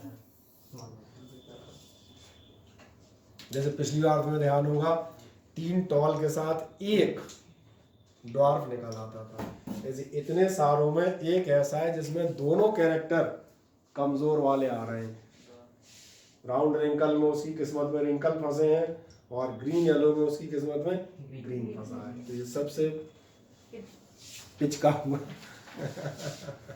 हाँ जितने कैरेक्टर थे डोमिनेंट रिसेसिव, सबसे रिसेसिव ही आए, सबसे कमजोर प्रॉपर्टी से बना हुआ है ये। बाकी तो गिन लोगे येलो कितने हैं, 1 2 3 4 ऐसे गिन सकते हो, 5 6 7 8 एटसेट्रा करके। क्या रेशियो आपके पास आएगा, ये रेशियो आता है 93331। 9 में आपके कौन से होंगे, येलो राउंड चेक कर सकते हो, येलो राउंड 1 2 3 4 5 6 7 8 9, 9 येलो राउंड है। 9 ऐसे हैं जो सबसे मजबूत खिलाड़ी हैं, जिनकी किस्मत अच्छी रही है, येलो ग्रीन होने में से येलो कलर उन्हें मिला है, और राउंड रिंकल्ड होने में उन्हें क्या मिला है, राउंड शेप मिली है। सही है। बाकी कौन से हैं, चलो उनकी किस्मत ने आधा साथ दिया है आधा नहीं दिया, कुछ का कलर गड़बड़ हो गया है, कुछ के रिंकल पड़ गए हैं। लेकिन एक महीना ऐसा है जिसका कलर भी गलत है, गलत से मतलब गलत नहीं कह रहा, मतलब रिसेसिव वाला, और जिसके रिंकल भी हैं। तो ये रेशियो आपको क्या मिलेगा, 9331। अब तो समझ में आ जाते हैं, हाँ है ना, ठीक है। दोनों हमने कहा आपके यहाँ पूछ लिए जाते हैं, और यही इंडिपेंडेंट असॉर्टमेंट फिर से आ जाता है जो मैं बात कर रहा इसलिए मैंने यहाँ दोबारा दे दिया है। इंडिपेंडेंट असॉर्टमेंट मैंने क्या कहा था, दोनों प्रॉपर्टी राउंड होना या हरा होना या पीला होना, कलर और शेप अलग अलग भागेंगे, एक का दूसरे से कैसा भी कॉम्बिनेशन बन सकता है। और ये भी कह देगा डाई हाइब्रिड क्रॉस मेंडल को क्या समझ में आया, इनहेरिटेंस ऑफ सीड शेप, जो आपकी शेप थी was independent of colour, shape का कलर से कोई लेना देना नहीं था, यानी वो अलग है अपने, वो अलग चल रही थी, वो अलग चल रहा है, चेक कर लो खुद देख सकते हो। येलो के साथ राउंड भी था, ग्रीन के साथ भी राउंड है, तो ऐसा मतलब शेप का कलर से कोई लेना देना नहीं था। तुम कहोगे रिंकल्ड, तो मैंने कहा रिंकल्ड में भी कुछ रिंकल्ड येलो होंगे और कुछ रिंकल्ड ग्रीन होंगे, इसलिए उसने क्या कहा, दोनों प्रॉपर्टी अलग अलग अस्तित्व में आएंगी। Inheritance of shape was independent of cotyledon colour, shape cotyledon के कलर पर डिपेंड नहीं करती। His conclusions regarding this experiment were formulated as, ये जो conclusion से क्या कहलाए, ये कहलाने लगा लॉ ऑफ इंडिपेंडेंट असॉर्टमेंट, जिसको मैंने हिंदी में कहा था स्वतंत्र अस्तित्व। सही ना, ये एक अलग चीज है, वो एक अलग चीज है। क्या कहता है, law the factors of each trait are distributed independently, हर ट्रेड के फैक्टर अपने अलग अलग चलते हैं। सही है, अब कोई दिक्कत तो नहीं। अब मेंडल की सक्सेस क्यों हुई मुझे बताओ। एक सवाल आता है, ये एक्सपेरिमेंट तो बहुत सारे लोग कर रहे होंगे पूरी दुनिया में, अकेला मेंडल ही थोड़ी बायोलॉजी का पढ़ने वाला था। मेंडल की सफलता का रहस्य क्या था, तुम्हें ध्यान गया। मेंडल की सफलता का रहस्य यही था कि एक तो उसने प्रॉपर प्लांट चुना था, जो मैं उस दिन ही बात कर रहा था, अगर आम का पेड़ लेके बैठ जाता तो उसकी 2-3 जनरेशन, तो बता दें जनरेशन स्टडी करने में खर्च हो जाती। सही कह रहा हूँ ना, इसलिए ध्यान देखेंगे मेंडल वॉज लकी। सबसे पहला वर्ड इसमें आता है मेंडल की सक्सेस में, क्या है, दैट ही सिलेक्टेड। और सोचो अगर पी प्लांट हो जाए, कटहल का पौधा ले लेता तो, तुझे पता है कटहल में कब आते हैं फल। अब जो हाइब्रिड कटहल आते हैं वो तो ठीक है, तो 8-10 साल में दे देते हैं। पहले हम कहते हैं जो पुराने कटहल का ओरिजिनल कटहल आता था देसी, वो लोग आप क्यों लगाते थे मालूम, अपने खेत में या अपने बगीचे में। नॉर्मल तो अपने में लगता नहीं, कि में लगता था खेत वगैरह है, इसलिए लगाते थे, बोले हमारे नाती खाएंगे। नाती? हाँ जी, नाती। कटहल का पेड़ तकरीबन 60 से 70 साल में फल देता था। अरे हाँ जी, पूछ लेना घर में बता देंगे। जो खाएगा वो तो लकी हो गया। लकी होता ही था ना, कहा था मैंने, लगाए इसलिए जाते थे। अब हाइब्रिड आने लगे ना, यही तो उन्होंने कहा, यही तो जेनेटिक इंजीनियरिंग का कमाल है, यही जेनेटिक्स है। आपने उसका जो स्पान था वो कम कर दिया, लेकिन फिर भी ऐसा नहीं किया जाता कि तुम सोचो आज कटहल लगाया और दो महीने बाद खड़े हो गए, भाई साहब 3 तो लग गए। ये अभी भी नहीं किया जा सकता, एक लिमिट है। जेनेटिक्स भी सुधार सकते हो but up to a certain extent only. इसलिए समझ में आ गया होगा, वो सिलेक्टेड, उसने क्या सिलेक्ट किया था, गार्डन पी प्लांट। ठीक, इसके बाद क्या था, plant can be self pollinated और क्रॉस पॉलिनेटेड, चाहे आप सेल्फ पॉलिनेशन कराएं चाहे आप क्रॉस पॉलिनेशन करा है, दोनों संभव है। उसने क्या किया, studied one trait at one time, एक बार में उसने एक ही ट्रेट को स्टडी किया और चारों पांचों के जाले खोल लेता। चारों पांचों समझ आ रही कौन सी, छोटा है कि बड़ा है, रिंकल्ड है कि राउंड है, ग्रीन है कि येलो है, पत्तियां एक्सियल है कि ऐसी हैं, तो समझ आ रहा है। तो सब उलझ पुलझ जाता है, कुछ नहीं होता जी, साफ हो जाता मामला। इसलिए लकी था, एक बार में एक ट्रेट स्टडी की, hence there was no intermixing, इसलिए इंटरमिक्सिंग नहीं हुई। तो पिछली बार में समझ आ रहा होगा मिक्सिंग हो गई थी, पीले वाले कहीं राउंड हो रहे थे कहीं रिंकल हो रहे थे। वो तो अच्छी बात थी, अपन ने पहला एक्सपेरिमेंट पढ़ रखा था इसलिए अपने को समझ में भी आ गया। नहीं तो सोचो मैं सीधा इसको खोल देता तो यही सोचते रहते पीला था अभी हरा कैसे हो गया। आए जाए, he kept an accurate record of his breeding experiments, अपने जो एक्सपेरिमेंट थे उनका एक प्रॉपर उसने रिकॉर्ड रखा। This practice made the observation simplified, जिसकी वजह से ऑब्जर्वेशन क्या हो गई, सिंपल हो गई। बाकायदा काउंटिंग की, इतने बीज हरे हैं, इतने पीले हैं, इतने राउंड हैं, इतने रिंकल्ड है, ये एग्जैक्ट कैलकुलेशन की। He was careful that the flower under investigation is not contaminated by unwanted pollen grains, जो आपके वो थे वो किसी अदर मटर के जो पौधे हो सकते हैं आसपास के, उनसे उनके पॉलन ग्रेन उसने नहीं आने दिए। वरना सोचो हरे पीले को स्टडी कर रहा होता और एक वाइट मटर वाले कहीं से पॉलन ले आती तितली या भौरा, फिर क्या होता, क्योंकि बीजों से सफ़ेद और निकल आते, तो सोचता था हरे पीले में सफ़ेद कहाँ से आ गया। तो ये अच्छी बात थी कि उसका एक कॉन्डेमिनेशन उसने नहीं हुआ, इसलिए शुरुआत में याद नहीं हुआ, पेपर बैग्स का इस्तेमाल किया था उसने। ये तो कहानी समझ में आ जाती है, कंप्लीट मेंटल एक्सपेरिमेंट। इससे बता देता हूँ आपका एक क्वेश्चन इस पर आने ही आना है। अब एक आध छोटी छोटी आपकी चीज़ें बचती हैं। एक आप बचते हैं क्रोमोजोम्स। क्रोमोजोम मैंने आप बता दी थे, क्रोमोजोम क्या होते हैं, न्यूक्लियस में जो थ्रेड लाइक स्ट्रक्चर होते हैं, हम लास्ट ईयर भी पढ़ते थे। क्रोमोजोम कब अपीयर होते हैं पर्टिकुलर, जब आपका न्यूक्लियस क्या हो रहा होगा, डिवाइड हो रहा होगा। क्रोमोजोम में जो जेनेटिकल केमिकल मटेरियल होता है वो आपके कहलाता है डीएनए के नाम से। आए आराम से पढ़ते आते हैं, क्या कर रहा है, structure of chromosomes differs in prokaryotic and eukaryotic organisms. अब मुझे एक छोटी सी बात कोई बताएगा, हाँ नाइन्थ की बात कर रहे हैं,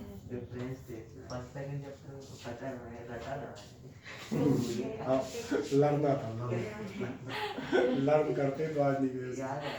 प्रोकैरियोटिक कहलाते थे, ध्यान देखना, अनडेवलप्ड कहते थे। यूकैरियोटिक होते थे डेवलप्ड। अब सारे डिफरेंस मिल जाएंगे। प्रोकैरियोटिक, हाँ आप सही कह रहे हैं, प्रोकैरियोटिक जनरली होते थे सिंगल सेल, यूकैरियोटिक होते थे, और याद दिलाता हूँ न्यूक्लियस की याद दिला देता हूँ। प्रोकैरियोटिक में वेल डिफाइंड न्यूक्लियस नहीं होता था, न्यूक्लियाइड होता था बिना मेम्ब्रेन का। यूकैरियोटिक सेल्स में well defined double membrane nucleus होता था। प्रोकैरियोटिक में सेल ऑर्गेनल्स होते ही नहीं थे, या एक आध दो काम चलाऊ होते थे। अरे ये कौन बोल रहा है साथ में।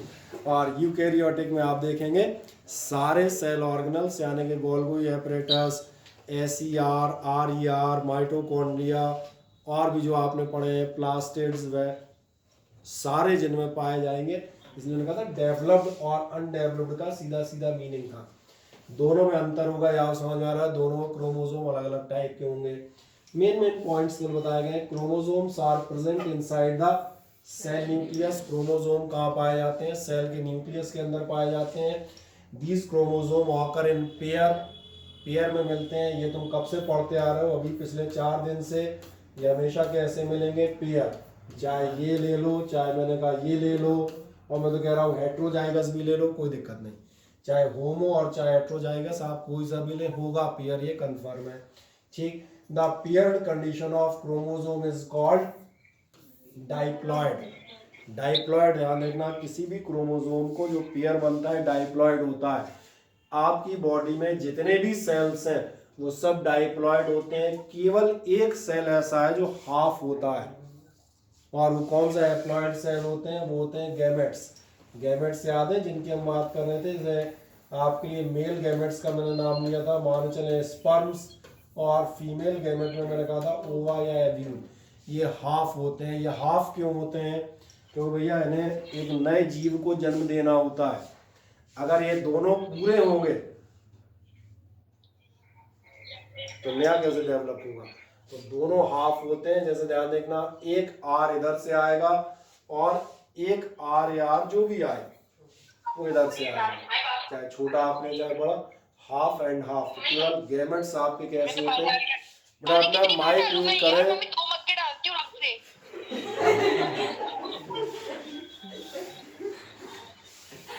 ये कौन हो? खुशी ही होगी। हाँ, और कई बार बताता हूँ माइक भैया म्यूट कर लिया करो। अरे मैं कहाँ से म्यूट करना था मुझे? जी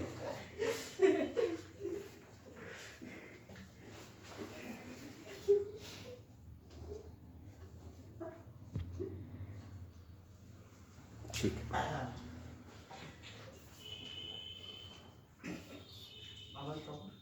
एक बार और भी मुझे याद है, एक बार मैं बहुत पहले याद है, शुरू में क्लास लिया था, लड़ने में लगी जाने। हाँ लेक्चर में 2-3 बार तो बाहर रहो, बस सारी पूरी क्लास जिससे हो रही है। बताओ क्या है बेटा, जब आप ऑनलाइन क्लास लेते हैं देन आपको ध्यान रखना चाहिए ऑनलाइन मैनर्स भी बहुत इंपॉर्टेंट होते हैं ना। तो एक बार समीर भगवान बनियान पहले क्लास ले रहे थे। नहीं सर। तो नहीं सर क्या मुझे कब बोल रहा हूँ, तुरंत ही टोका था। टी शर्ट कैसे ऐसी तो टी शर्ट या भैया बिना टी शर्ट में बैठे तो वीडियो बंद रखो। जरूरी बाहुबली अपना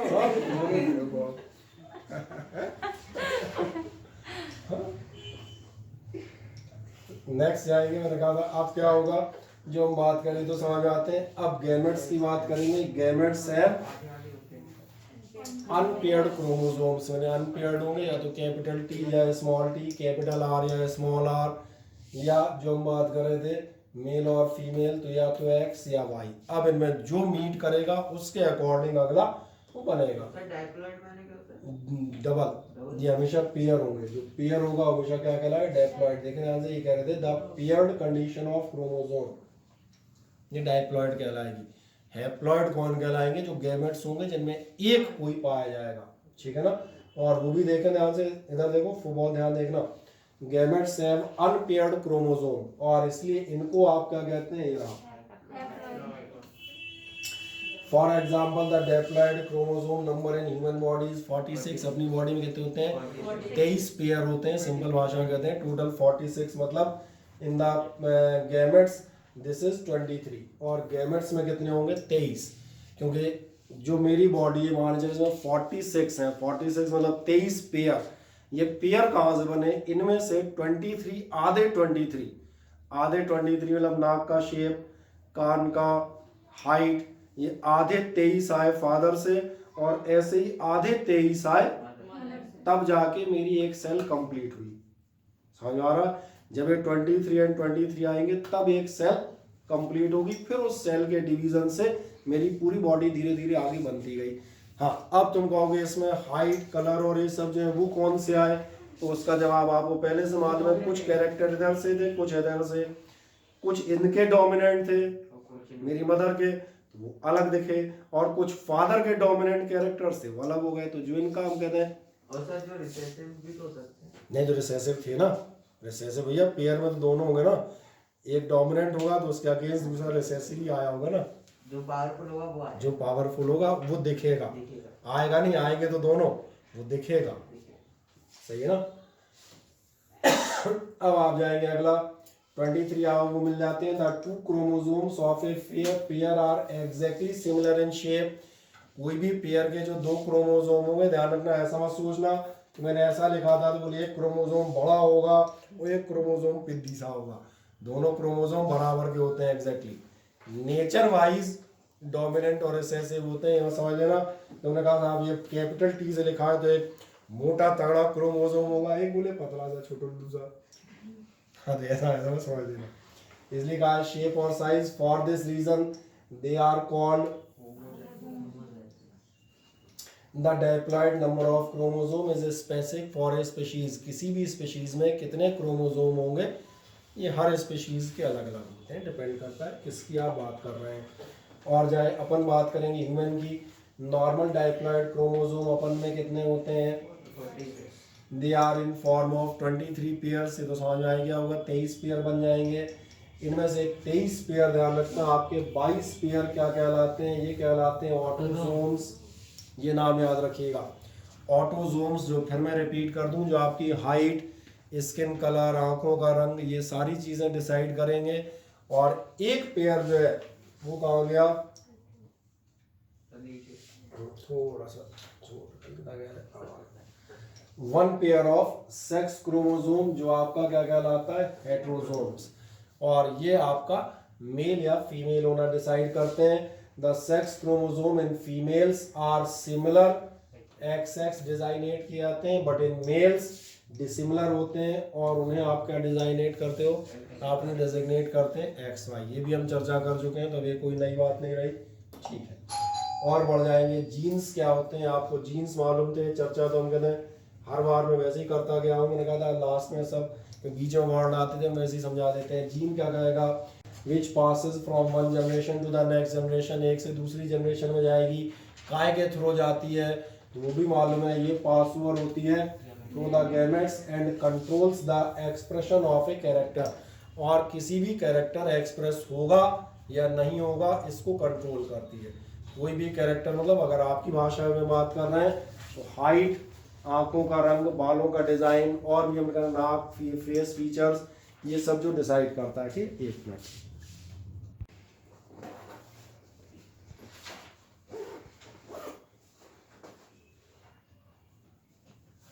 बढ़िया हो गया स्टार्ट। हम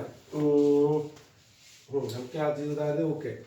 ये आप मालूम था, एक्सप्रेशन ऑफ कैरेक्टर काम में आते हैं, present linearly on the chromosome. Genes आपके कहाँ प्रेजेंट होते हैं, क्रोमोसोम्स प्रेजेंट होते हैं। Genes are made up of a chemical, सारी चर्चा आप ध्यान देखो सब कर चुके हैं, आप केवल एक बार सिंपली पढ़ते जाएंगे। कौन से केमिकल से बने होते हैं, डीएनए में, विच पजेस द रिमार्केबल एबिलिटी, जिसमें एक खास एबिलिटी होती है, कौन सी एबिलिटी, डुप्लीकेट इटसेल्फ। इसलिए हमने कहा था पपीते के पेड़ पे पपीता ही लगेगा, क्यों, एक सेल से दूसरी, दूसरे तीसरी, और तीसरी से पांचवी बनती है, तो ये सेल में क्या होगा, डीएनए रिप्लीकेट होगा, डीएनए चेंज हो जाएगा। तो समझ आ रहा है कि क्या हो जाएगा, कहीं का कहीं, कहीं का कुछ हो जाएगा। तो रिप्लीकेट या डुप्लीकेट मतलब समझ में आते हैं, बराबर उसी की कॉपीज बनते आना। The specific sequence of the nucleotides, nucleotides आप ध्यान देखेंगे, ये वो केमिकल है जो न्यूक्लियस में पाए जाते हैं। Determines the functional property of A gene, जिस हिसाब से आपकी केमिकल कोडिंग होगी, जैसे आपके न्यूक्लियोटाइड्स होंगे, उसी हिसाब के आपके जीन फंक्शन करेंगे आगे। फिर क्या है, कौन एक महान आदमी था, तो इस आदमी का, महान का तुम्हें नाम पढ़ने में आ जाएगा,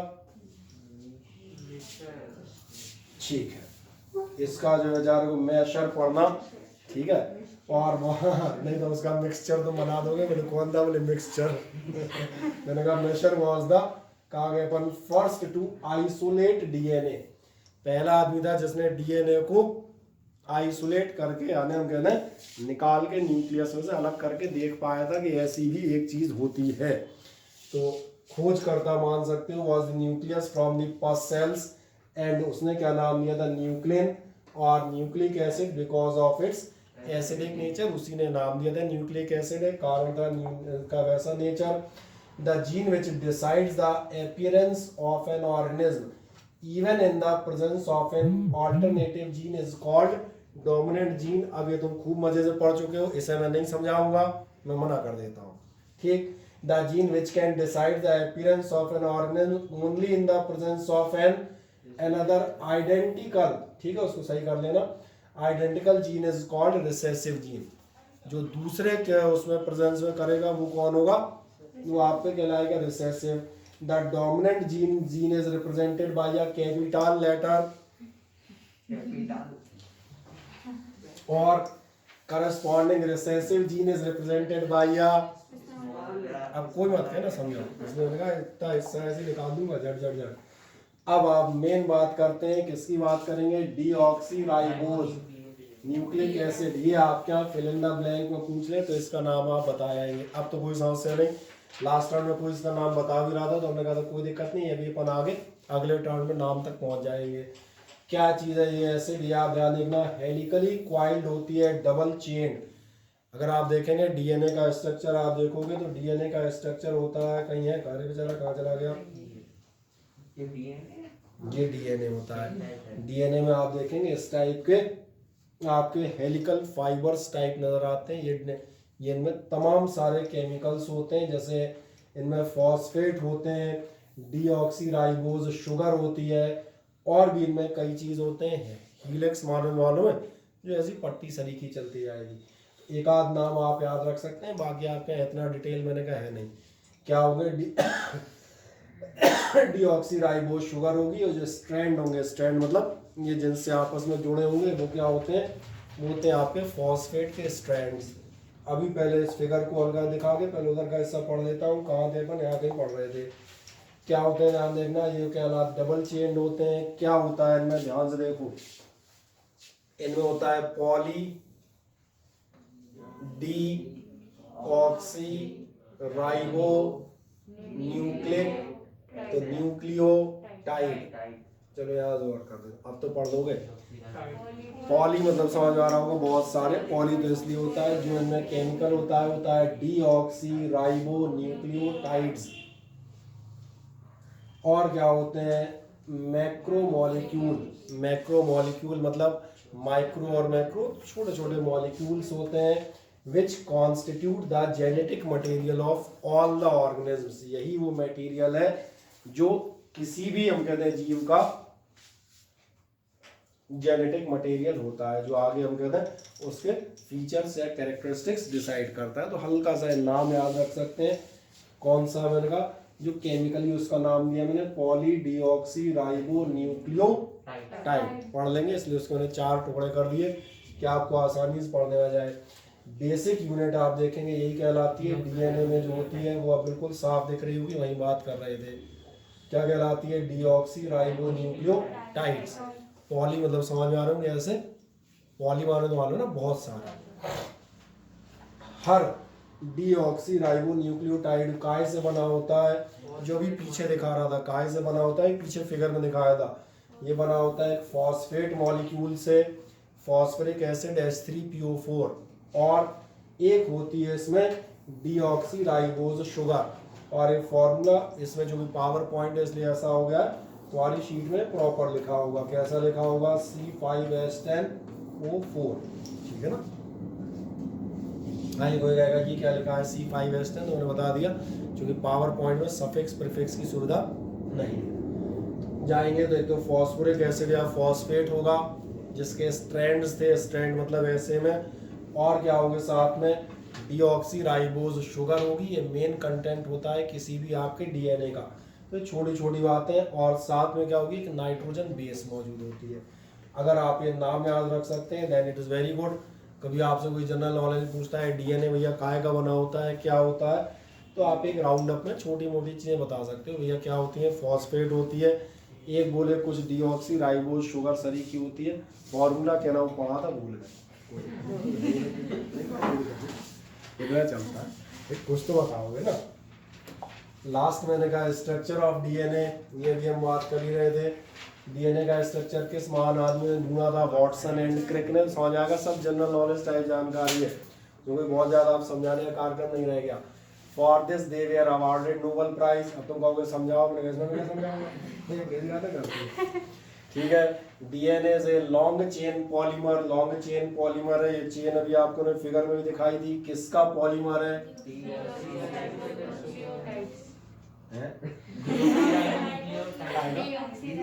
डीऑक्सीराइबो न्यूक्लियोटाइड्स, ठीक है। which are arranged in 2 helical strands, 2 helical strands के फॉर्म में होते हैं जो टुगेदर बने रहते हैं बाई वीक हाइड्रोजन बॉन्ड्स। और क्या कहेगा, each helical turn as a length of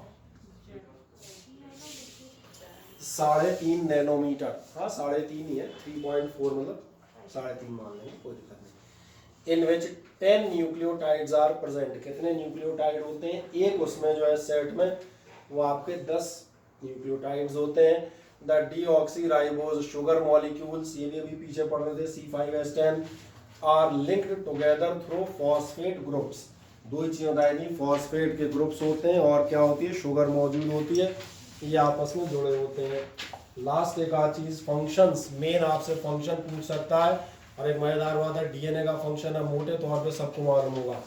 DNA क्या है आप देखेंगे, जेनेटिक मटेरियल है जो कैरी करता है सारी हेरिडिटरी इंफॉर्मेशन, ये एक से दूसरे में लेके जाएगा।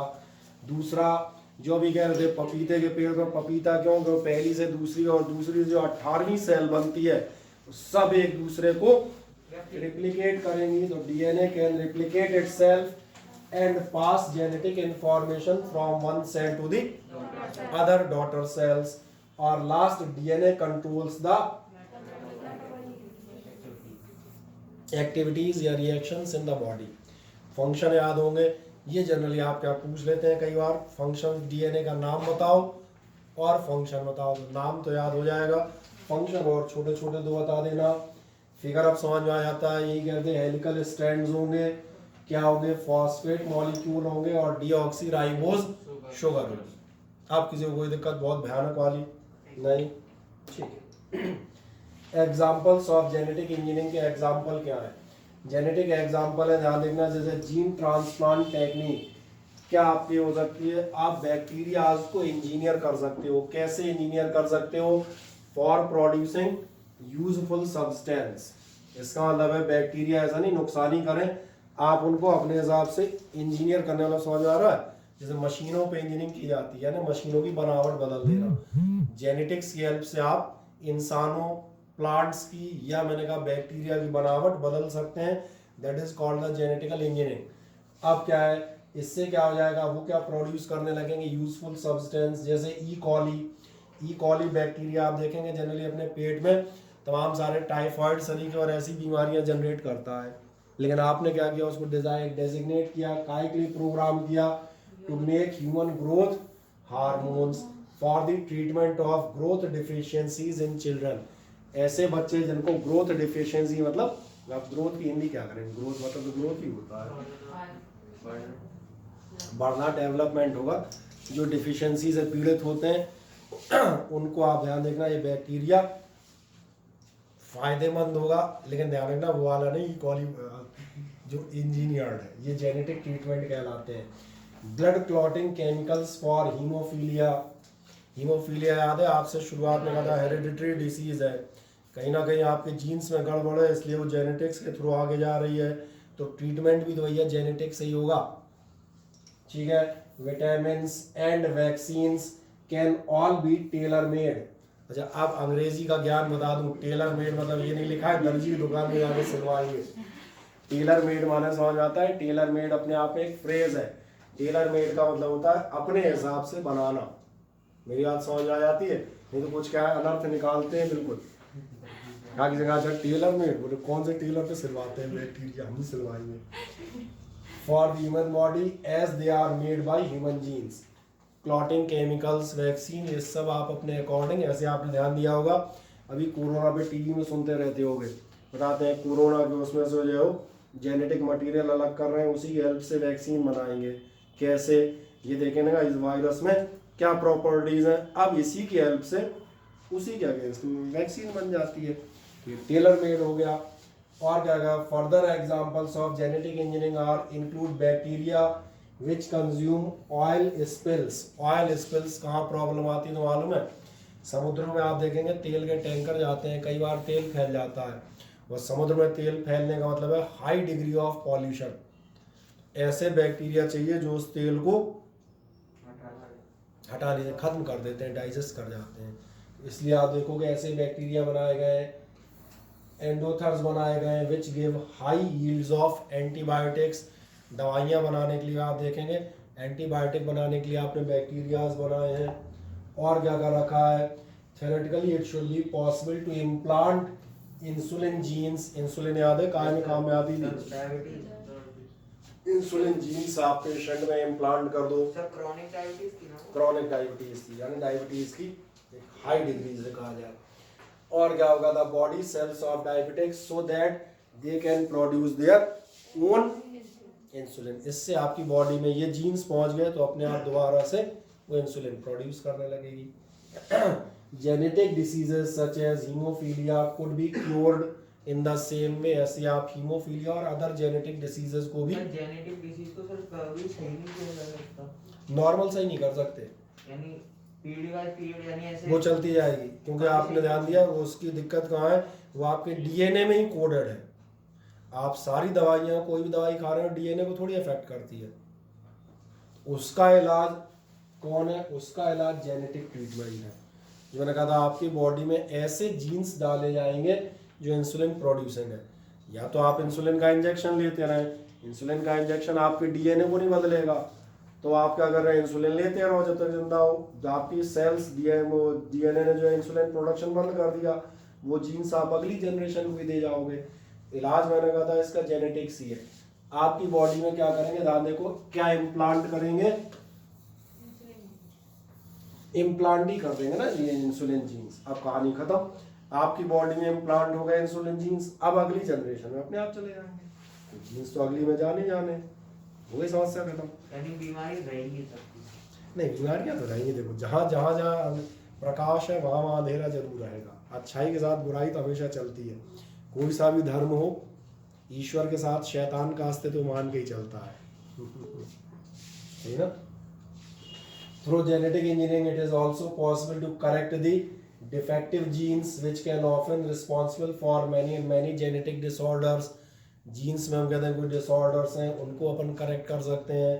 जैसे मैंने कहा कई सारे ऐसे examples हैं। Genetic disorders क्या होते हैं ये भी आपको बता दिए जाते हैं। Genes are responsible for the controlling the characters. The presence of defective gene, अगर कोई defective gene है वो क्या करता है, डिसऑर्डर क्रिएट करेगा। डिसऑर्डर मतलब समझ आ रहा हो, गड़बड़ियाँ। Formerly it was thought that many diseases like leprosy, leprosy मालूम है, लेप्रोसी हिंदी में कहलाता है कोढ़ या कुष्ठ कहलाता था। आप देखेंगे मैंने गांधी जी वगैरह बारे में नहीं पढ़ा, वो उनके आश्रम में कोढ़ियों की सेवा करते थे, ऐसा सब आता है उनके में। वो क्या होता है, आपकी जो स्किन है ये गलने लगती है, बाद में धीरे धीरे स्किन गलने के साथ साथ हमारा उंगलियां और हाथ पैर गलने लगते हैं, घाव शरीर के होने लगते हैं। ये चीज़ लेप्रोसी कहलाती है। पहले जब तक ट्रीटमेंट नहीं था तब तक मान के चलते थे लेप्रोसी का कारण क्या है, बोले शायद जेनेटिक्स है, या टीबी, ट्यूबरकुलोसिस, टीबी का नाम तो सुना होगा। खांसी आती है, फेफड़े से हम कहते हैं ब्लड आने लगता है, फेफड़े वीक होते चले जाते हैं। ये आपका जो हम कहते हैं ये क्या मानी जाती थी, कैसी है, हेरिडिटरी है। बोले एक को हो गई तो दूसरे को भी होगी। हकीकत है बैक्टीरिया के थ्रू होती हैं। जैसे अगर किसी को लेप्रोसी है तो बैक्टीरिया का आप उसके कांटेक्ट में तो आपको होंगे, आपसे दूसरे को होंगे। बाद में जेनेटिक्स की नॉलेज से ये समझ में आया ये आपकी ऐसे जो नोशंस हैं ये कैसे बेसलेस हैं, ये चीज़ें आधारहीन है। एक्चुअली बैक्टीरियल इन्फेक्शन है। जैसे सर्दी जुकाम, सर्दी जुकाम जेनेटिकल नहीं है। सर्दी जुकाम भी क्या मुझे है और आप मेरे साथ 2 घंटे बैठे रहे बगल में आपको हो जाएगा, और आपको हुआ तो आपकी फैमिली में किसी एक और को हो जाएगा। ये सिंपल सी चीज़ है। अब only a few diseases and disorders, बहुत कम डिसीजेज और डिसऑर्डर है जो काय की वजह से होती हैं, डिफेक्टिव जीन्स की वजह से। जैसे ध्यान देखना कलर ब्लाइंडनेस, कलर ब्लाइंडनेस का नाम सुना हुआ है, मोतिया में नहीं, कलर ब्लाइंडनेस वाला आप ध्यान देखना, लाल हरे कलर नहीं पहचान पाता। बात समझ में आ रही है। इसीलिए आप देखेंगे जैसे ड्राइविंग लाइसेंस बनता है, या आप रेलवे में जॉब के लिए अप्लाई करेंगे, या आप एयरफोर्स में जॉब के लिए अप्लाई करेंगे, तो आपकी कलर ब्लाइंडनेस का चेक हो जाता है। कभी चश्मा टेस्ट कराने जाना, कभी आप उसके बाद तुम्हारी निगाह पड़ेगी जो सामने वो दिखाते ना ABCD पढ़ो, छोटी वाली पे, अच्छा शुरुआती कहाँ से करते हैं, वो वाली पढ़ो। बोले अरे कहता है वो वाली मुझे दिखाई नहीं, पढ़ो कहाँ से। सर एयरपोर्ट में आईसाइट वीक होती है तो भी नहीं देते। नहीं आईसाइट में एक लिमिट है, वो आईसाइट में तो ऐसा नहीं बिल्कुल ही वीक है। हाँ लेकिन कलर ब्लाइंडनेस बिल्कुल नहीं चलती।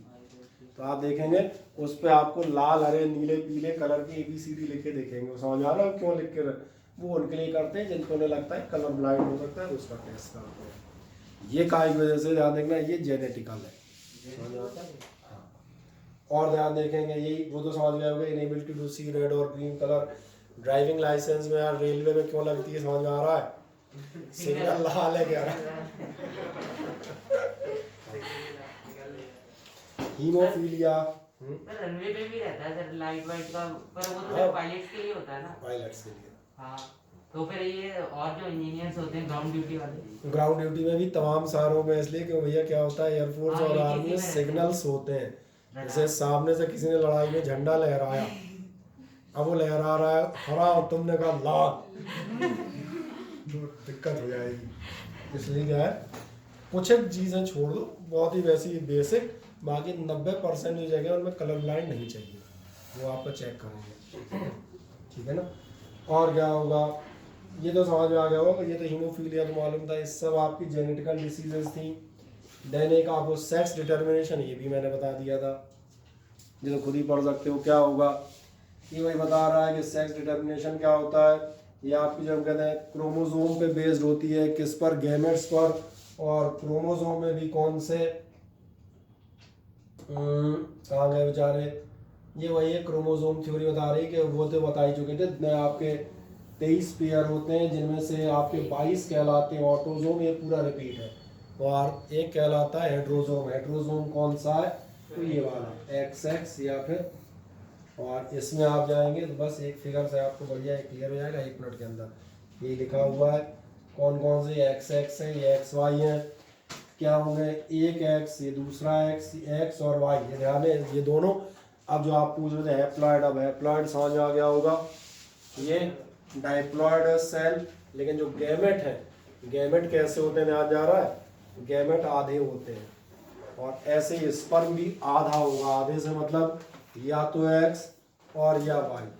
अब जब रिकॉम्बिनेशन होंगे, जैसे एक रिकॉम्बिनेशन देखें, एक X और इस X का कोई रिकॉम्बिनेशन, तो क्या बनेगा, X एंड X, यानी फीमेल या गर्ल चाइल्ड। अच्छा उल्टा, अगर X और इस X के साथ Y कहीं अटैचिंग हो जाएगा, चलो ये हो गया, चलो मान लो एक ये आ गया, ये X और ये एक Y, मेल हो जाएगा। अब आप देखेंगे मेल चाइल्ड हो जाएगा। मेरे ख्याल है आप पढ़ सकते हैं। अब आपका ये टॉपिक तो खत्म हो गया, सर टेस्ट तुम्हारा लेना था छोटा सा, तो कब लेंगे, नहीं नहीं संडे को टेस्ट है। सैटरडे ले लेता हूँ सबसे बढ़िया। ठीक है, तो सैटरडे को आपका रहेगा टेस्ट,